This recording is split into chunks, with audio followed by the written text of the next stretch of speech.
Mary Cassatt, a lesser-known artist? Hardly. But there are lesser-known aspects of her work and facts of her life worth noting, as I recently learned at the Mary Cassatt at Work exhibit at the Legion of Honor Fine Arts Museum in San Francisco. Initially I went, not because I'm a huge fan, but, well, because it was there. You see, I'd always thought of Cassatt as an accomplished painter of sentimental images of mothers and children.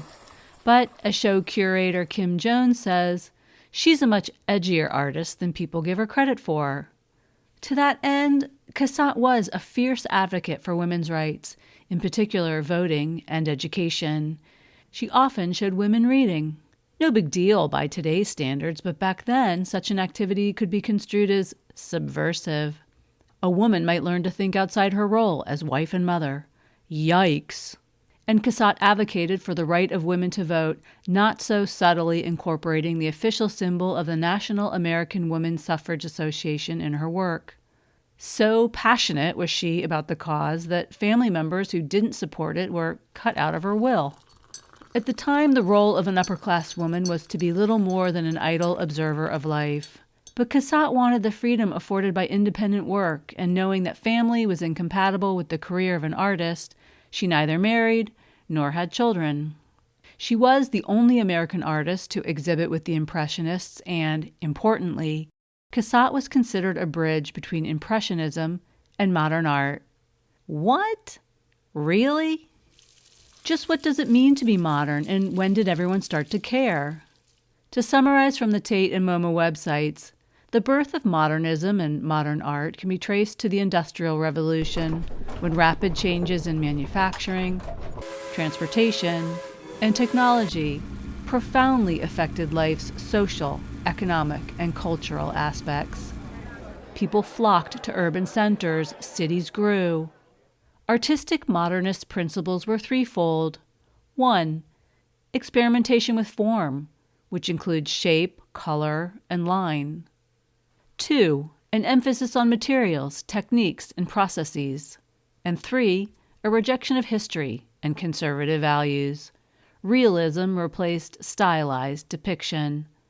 To quote Cassatt, "To be a great painter, you must be classic, as well as modern." Mary Stevenson Cassatt, born into a wealthy Pennsylvania family, was one of 7 children, 2 of whom died in infancy. Her father was a successful stockbroker and land speculator, while her mother came from a banking family. When Cassatt told her father of her ambition to be a painter, he responded, "I would almost rather see you dead," and insisted her studio and supplies be covered by her sales. But eventually he would become one of her most enthusiastic supporters. From ages 7 to 11, her family lived overseas in France and Germany.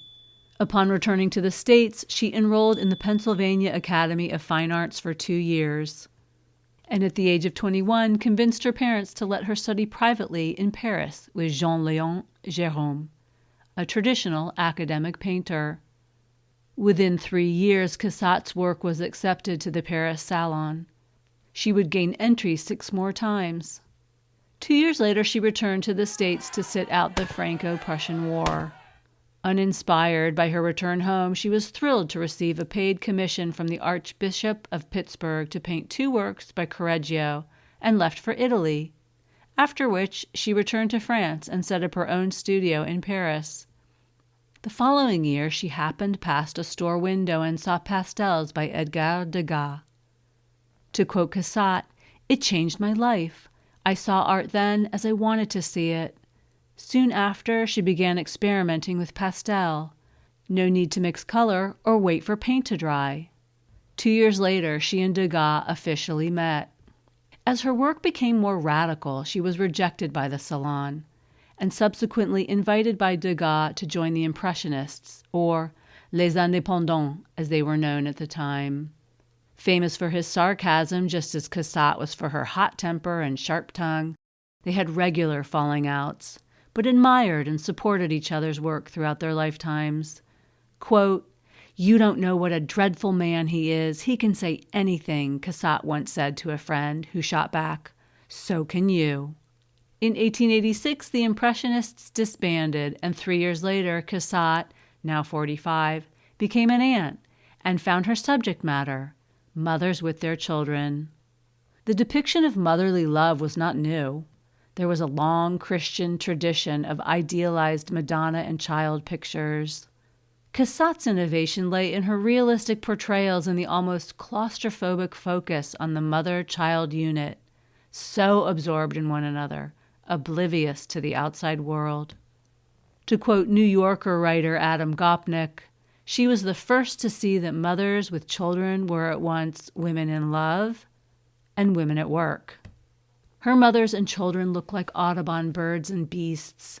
They are isolated twosomes, placed outside the usual domestic setting, there alone.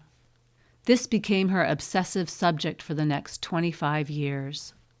According to organizing curator Emily Beanie, in a sense, the mother and child theme was to Cassatt's final decades what water lilies were to Monet or apples to Cézanne.